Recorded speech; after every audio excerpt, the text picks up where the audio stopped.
दुनिया के सबसे बड़े वेपन्स जैसे कि missiles, fighter jets, satellite jammer सब एक ऐसी चीज पे डिपेंडेंट हैं जिसका नाम आम आदमी ने कभी सुना भी नहीं। ये कोई गोल्ड या यूरेनियम नहीं, ये एक छुपा हुआ रिसोर्स जिसके बिना ना आपका स्मार्टफोन चलेगा, ना इलेक्ट्रिक कार, ना ही डिजिटल दुनिया।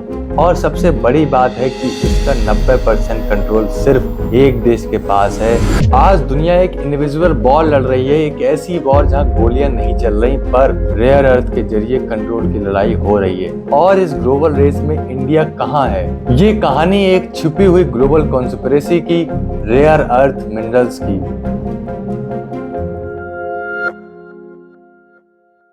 रेयर अर्थ मिनरल्स नाम में ही कंफ्यूजन है। ये ना तो रेयर हैं, ना ही अर्थ के किसी खास कोने में छुपे हुए हैं, पर फिर भी इनका एक्सट्रैक्शन और प्यूरिफिकेशन इतना कॉम्प्लेक्स है कि सिर्फ कुछ ही कंट्रीज इन्हें इफेक्टिवली निकाल पाती हैं। 17 एलिमेंट्स मोस्टली लैंथेनॉइड्स हैं, जैसे नियोडिमियम, डायस्फोर्सियम और टर्बियम।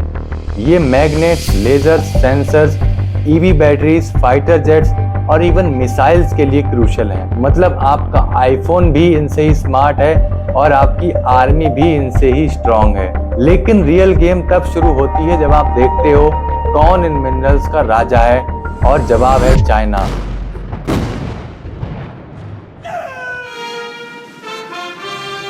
चाइना के पास दुनिया की 60% रेयर अर्थ रिजर्व्स नहीं, पर उसका कंट्रोल प्रोसेसिंग चेन पे है, और वो कंट्रोल करता है 90% ग्लोबल रिफाइनिंग। 1980 के दशक के बाद जब बाकी देश एनवायरमेंटल लॉज और कॉस्ट से फाइट कर रहे थे, चाइना ने मास प्रोडक्शन और रिफाइनिंग स्टार्ट किया। रिजल्ट, पूरा वर्ल्ड चाइना के रेयर अर्थ पे डिपेंडेंट हो गया।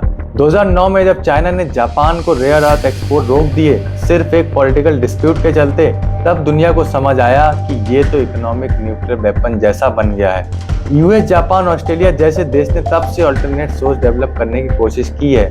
लाइनास ऑस्ट्रेलिया की एक मेजर रेयर अर्थ प्रोड्यूसर है। यूएस ने माउंटेन पास माइन वापस एक्टिवेट किया है कैलिफोर्निया में। ईयू ने स्ट्रेटेजिक ऑटोनॉमी का स्लोगन दिया है, पर ग्राउंड पे अभी भी चाइना पे ही भरोसा है। चाइना का रेयर अर्थ डोमिनेंस सिर्फ एक इंडस्ट्रियल एडवांटेज नहीं, ये डिप्लोमेटिक प्रेशर टूल भी बन गया है। अब बात करते हैं इंडिया की। क्या हम भी इस वॉर का पार्ट हैं? आंसर है हाँ, पर अभी भी साइडलाइन पे। इंडिया के पास मोनोजाइट रिच कोस्टल सैंड्स हैं। केरला, ओडिशा, तमिलनाडु, यहाँ से थोरियम और रेयर अर्थ एलिमेंट्स निकाले जा सकते हैं।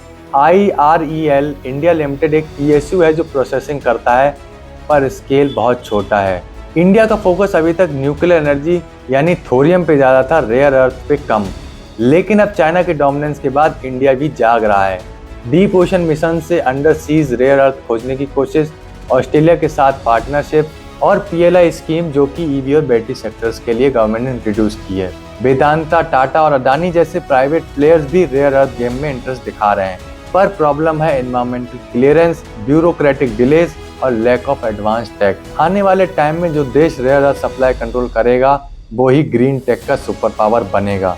चाइना की मोनोपोली तोड़ने के लिए दुनिया इंडिया की तरफ भी देख रहा है, क्योंकि इंडिया के पास स्ट्रेटेजिक रिजर्व्स हैं, डेमोक्रेसी है, ट्रस्टवर्दी पार्टनर इमेज है वेस्ट के लिए। अगर इंडिया ने करेक्ट इन्वेस्टमेंट, रिसर्च और प्राइवेट सेक्टर के इन्वॉल्वमेंट को स्पीड दी तो हम नेक्स्ट रेयर अर्थ हब बन सकते हैं। ये सिर्फ एक इकोनॉमिक अपॉर्चुनिटी नहीं है, ये एक स्ट्रेटेजिक वॉर है जिसमें हमें अभी भी घुसना है।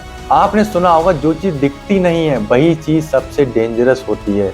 रेयर अर्थ वही चीज है, छिपी हुई, छोटी सी, पर दुनिया की तकदीर बदल देने वाली। अब सवाल ये है कि क्या इंडिया इस ग्लोबल रेयर अर्थ रेस में सिर्फ एक व्यूअर रहेगा या एक प्लेयर बनेगा? आपका क्या मानना है कमेंट में जरूर बताइए। और अगर आपको देश डिकोड का कंटेंट इंसाइटफुल लगता है तो लाइक करें, शेयर करें और सब्सक्राइब करना मत भूलिए।